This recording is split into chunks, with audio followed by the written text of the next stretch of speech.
গ্রামের এই ঐতিহ্যবাহী রান্না প্রায় হারিয়ে যাওয়ার পথে। আমরা যখন ছোট ছিলাম তখন মা ঠাকুমারা এইভাবেই অনেক রেসিপি রান্না করে আমাদেরকে খাওয়াতো। আজকে ঠাকুমার হাতের একটা রেসিপি আপনাদের কাছে শেয়ার করব। রাধে কৃষ্ণ বন্ধুরা, আমি টুলটুল, আর এই টুলটুলের রান্নাঘরে আপনাদের সবাইকে স্বাগত। তাহলে চলুন আর কথা না বাড়িয়ে খুব কম সময়ে তৈরি হয়ে যাওয়া এই রেসিপিটা কি করে আমি তৈরি করলাম দেখে নেওয়া যাক। আজকের রান্নাটা হবে উলকচু দিয়ে, আর এই উলকচু আমরা অনেকভাবেই রান্না করে খেয়ে থাকি। এখানে আমি এক টুকরো উলকচু নিয়ে নিয়েছি। এবার এর খোসা ছাড়িয়ে মাঝারি আকারের টুকরো করে নেব।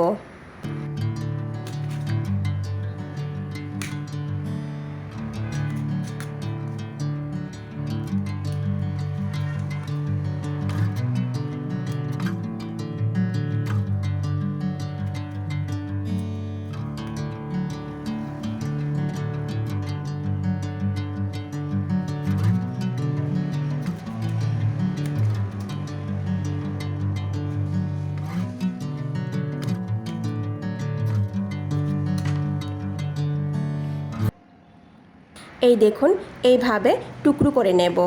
উলকচু কেটে নেওয়ার পর এবার ভালো করে 4 থেকে 5 বার জল পাল্টে পাল্টে ধুয়ে নেব। উলকচুগুলিকে আমি পরিষ্কার করে ধুয়ে নিয়েছি। এবার পরিমাণ মতো জল দিয়ে সামান্য লবণ দিয়ে সেদ্ধ করে নেব। উলকচু সেদ্ধ হতে হতে আমি অন্যদিকে একটা মশলা পেস্ট করে নেব।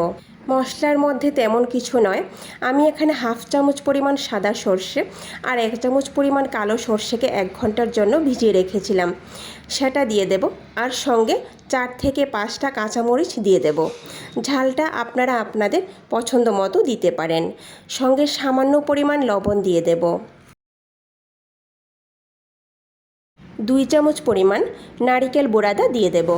এখানে আপনারা কাঁচা নারিকেলটাও ব্যবহার করতে পারেন।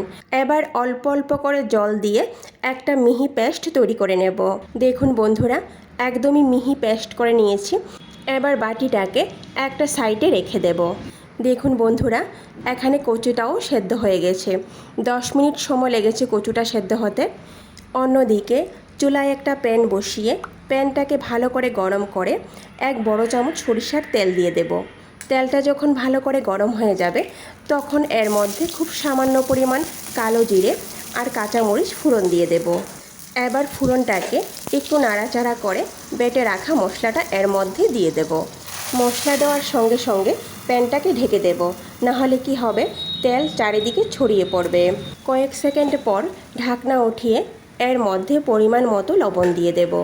মনে রাখতে হবে, মশলা পেস্ট করার সময় সামান্য পরিমাণ লবণ দেওয়া হয়েছে, তাই লবণটা একটু বুঝে দিতে হবে। এবার সামান্য পরিমাণ হলুদ গুঁড়ো দিয়ে দেব। মাঝারি আঁচে এবার মশলাটাকে 3 থেকে 4 মিনিটের মতো কষিয়ে নেব। 3 থেকে 4 মিনিট মশলাটা ভাজার পর যখন মশলার উপর এইভাবে তেল ভেসে উঠবে তখনই আমি এর মধ্যে পরিমাণ মতো জল দিয়ে দেব।